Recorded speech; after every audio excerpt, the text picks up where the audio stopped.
Ladies and gentlemen, welcome back to Driven Wyld. Today we are talking about just make it better. Gig workers explain how to fix the gig economy. So I think all of us can mutually agree with the concept that these companies, the legislators, and all of these policymakers that are involved in the gig economy, as well as the gig workers and customers themselves, we all genuinely just want a better gig economy. Regardless of whether you like it or not, you just want it to be better than it currently is. And gig workers are throwing in their perspective on how to make it better. I think this is going to be a very interesting read. So with that said, we are talking about everything that is being discussed in this article, how it actually is for gig workers of all kinds, as well as the companies in question and everything in between. So with that said, let's get started. Over the past decade, gig workers have often become subject of studies, but rarely the authors. The Workers Lab is changing that. We have released the first nationwide worker-driven participatory study of gig workers in the US, and the message from participants is clear: just make the work better. I mean, that statement alone might actually be contributing to the problem. Yes, we all want it to be better in the grand scheme of things. That is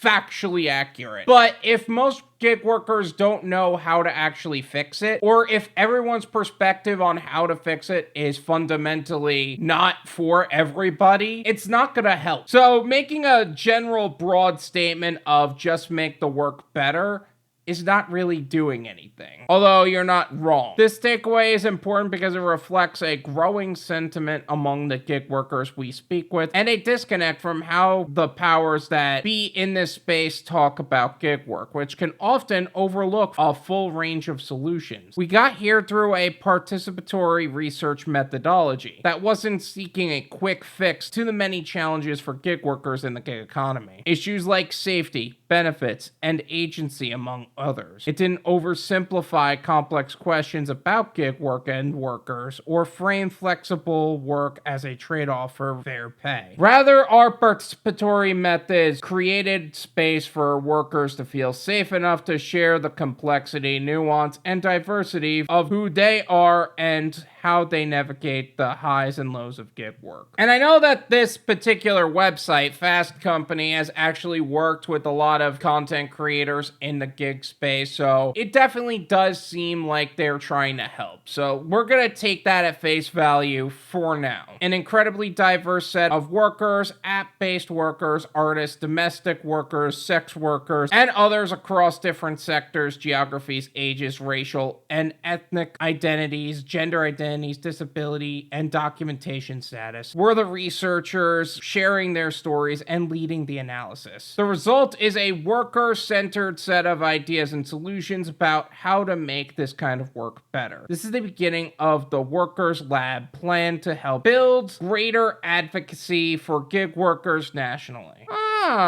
Interesting. So the Workers Lab is a bunch of gig workers getting together from all different industries, not just food delivery, all different industries, all different types of business models, getting together to talk about making the gig economy better. I'm all for that, actually speaking. Like, I don't even care which area of work you're in, whether you're an artist, an app-based worker, an adult film worker, a S worker, where you are, when you are, what you are, whatever, it doesn't matter. This is a place where everyone can just do their work better.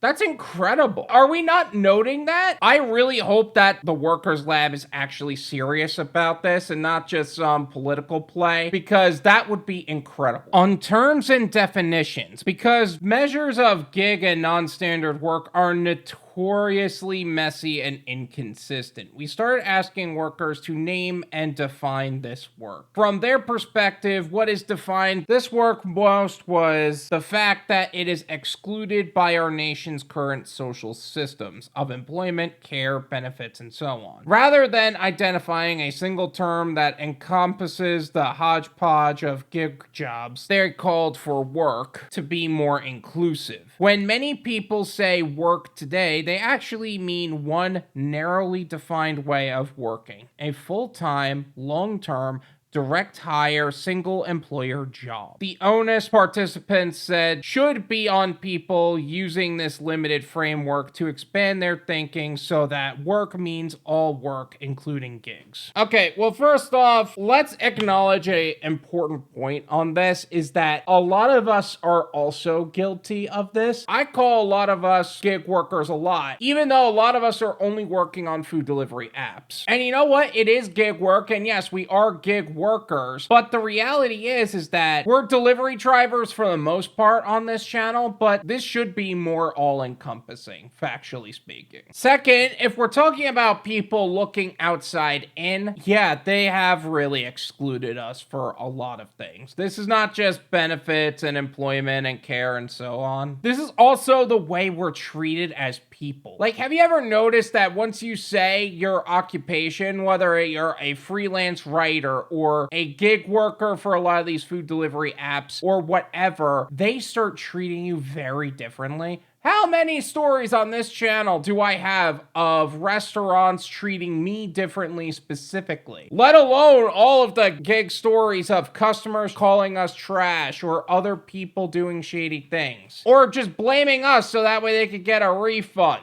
The discrimination has gone really deep and has been running for a long time, and they really need to start to shift that, to be honest. And it's not like we're doing anything that is all that different than what has already been out there. How many insurance brokers are out there that not only provide insurance for nationwide as opposed to working with them directly, they have other different insurances they can provide. But either way, on what workers don't like, the exclusion workers feel from existing social systems was also reflected in the challenges they described. Many faced low and inconsistent wages, often putting in unpaid hours just to find work and rarely being able to predict how much they would make in a given day. I might have a week where everybody cancels and then suddenly I can't pay my bills, said one participant researcher. They also described absorbing the daily risks of their jobs with few benefits or protections. And they described being isolated at work, struggling to make connections and build solidarity while facing dehumanizing and at times racist comments and actions from both customers and employers. What did I just say? What did I just say? This is such a deep problem that there are people referring it as racist when in reality it is gone so much deeper than that. Yes, racism's part of it. It is also customers and employers choosing to treat us so differently. Even if we're just trying to do our work, pick up an order, whatnot, there are people at restaurants who will deliberately slander you and have you banned for no reason. There are some that will literally put your order on the back burner, make you wait 30 minutes just because you're a gig worker. Not even because they value the relationship with that customer or anything like that. The customer is going to be the one suffering. But who's the one that's going to get the blame for it? You, the gig worker. I just saw a TikTok the other day. He ordered something at Chili's, right? And he blamed the gig worker for taking a really long time, but he didn't tip his driver. He openly tip baited his driver. The person who was actually delivering the order had like a bunch of other stops because the tip was so low. And all he ordered was a thing of chips and salsa where the value of the order was low to begin with, so it had to be stacked with another in order to even look relatively worth it to somebody who's doing stacked orders. And who's getting the blame for that?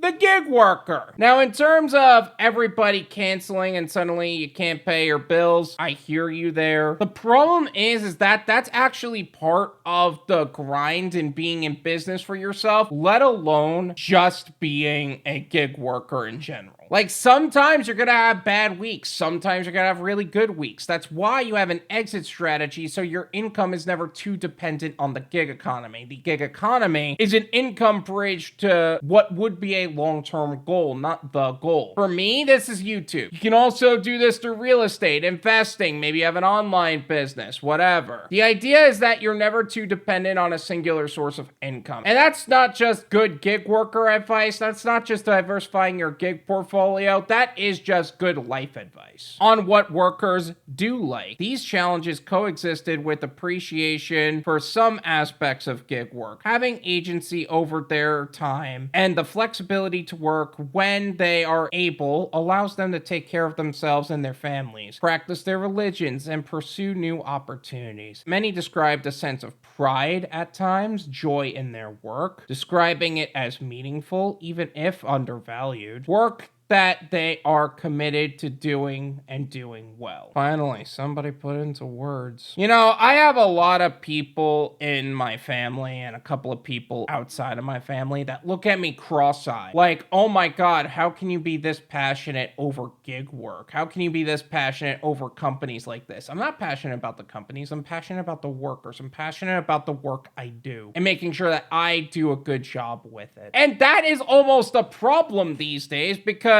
in a W-2 job, you are punished for being a good worker because being a good worker is being a good hooker. The better work you do, the more you get effed. Whereas with gig work, you're rewarded for the work you do. The only thing that is stopping you is some people looking at you with disgust for trying to do their job. Like, why should I be treated so poorly by security officers, by people who work in restaurants, just for trying to do the work I want to do? Seriously, it's really disgusting. On solutions. The solutions proposed by participants balance the complexity of their reality. The understanding that decent pay and stability is not a price to pay for agency. These solutions range from raising pay to providing universal health care and other benefits to creating intentional spaces for workers to come together to build and enact their visions. Job security and some type of health insurance would change the whole game for me, explained one participant researcher.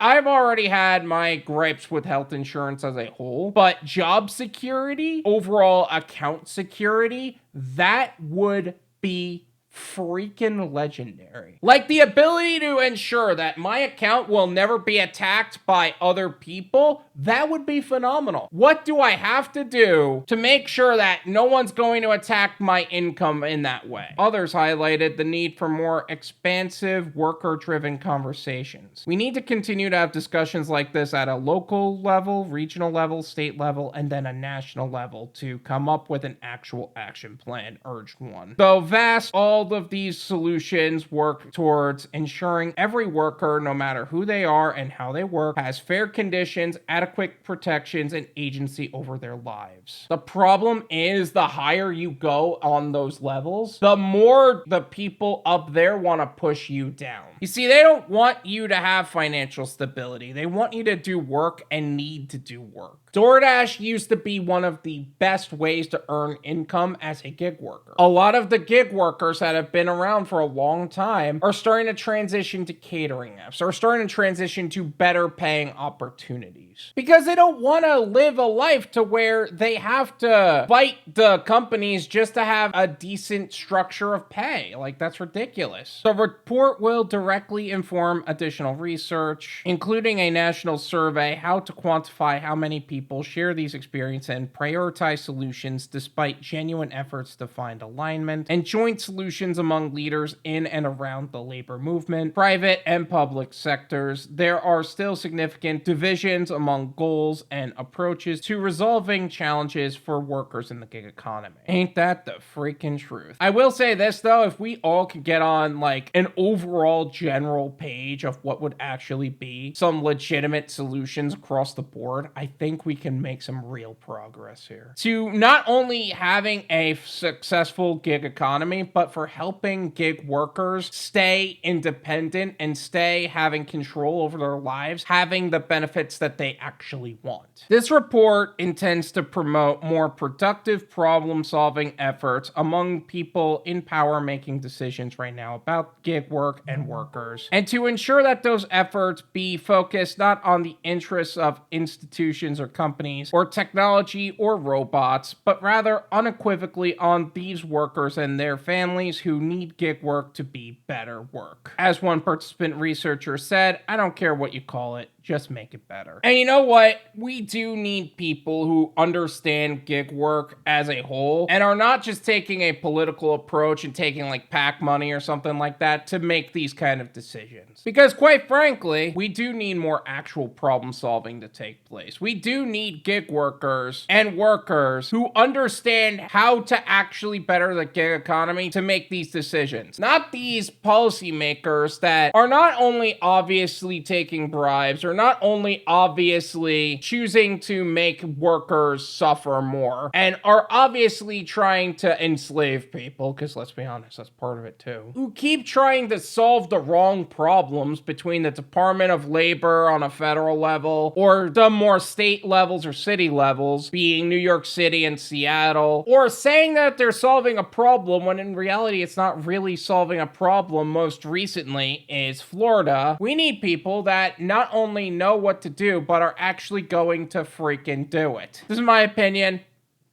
It's worth what you pay for it. Then you pay me.